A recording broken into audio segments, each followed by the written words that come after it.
Greetings, friends. City Manager Wilson Hooper here with a preview of next Monday's Brevard City Council meeting. The meeting will begin with 4 ceremonial items.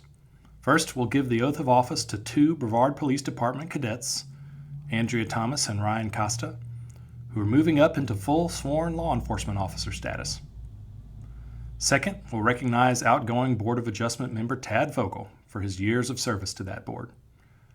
Items 3 and 4 will be proclamations recognizing Sexual Assault Awareness Month and Second Chance Month.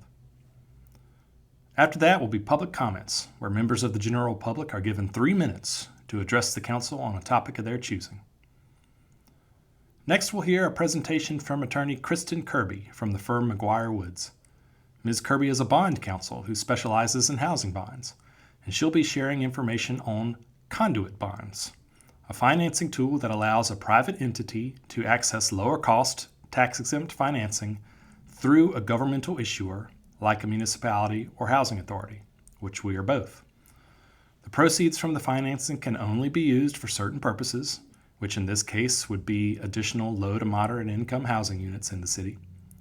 And we're doing this because a private affordable housing developer has asked us to explore this possibility so that they can build the units. But I want to take council's temperature on whether they feel comfortable participating in this new type of arrangement. Next, council will hold 4 public hearings. The first 2 are related, having to do with the potential annexation and rezoning of city-owned property off Old Hendersonville Highway near Azalea Avenue, which you've heard me talk about before, and I'm going to talk about again later. Next, a public hearing on proposed updates to the Brevard Comprehensive Land Use Plan, or CLUP, to add the results of our recent green growth audit as an amendment. Now remember, the CLUP isn't the actual rules in place governing growth. That's the Unified Development Ordinance.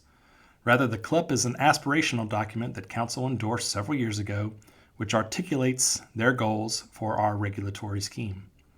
We've been steadily updating our code to align with the UDO's goals for several years now, and now we're going to see if Council wants to add more sustainability and conservation goals to the mix. Finally, we'll hold a public hearing on a possible 90-day moratorium on the development of data centers and crypto mining facilities in the city of Brevard. While we don't have any zoning applications for this type of activity now, nor are there any on the horizon that we know about, staff do believe that our code could use some strengthening to better regulate these types of high-intensity developments, should one ever seek to locate here. The 90-day moratorium will give us time to work code updates through the Planning Board and City Council.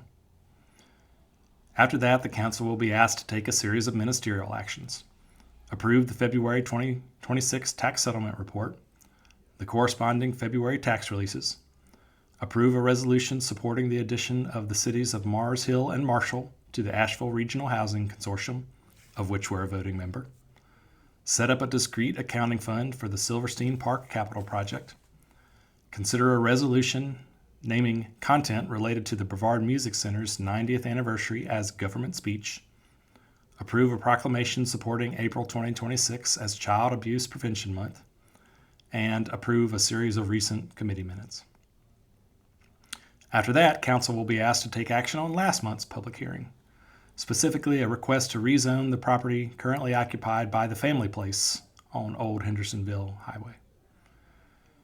For the last item, Council will be asked to consider the Transylvania County's recent offer of $3.55 million to extend sewer infrastructure to the city-owned property near Azalea Avenue that I mentioned before, but also up into the adjacent neighborhood, which we call the Azalea Rhododendron neighborhood, which would help certain properties there that are experiencing failing septic systems.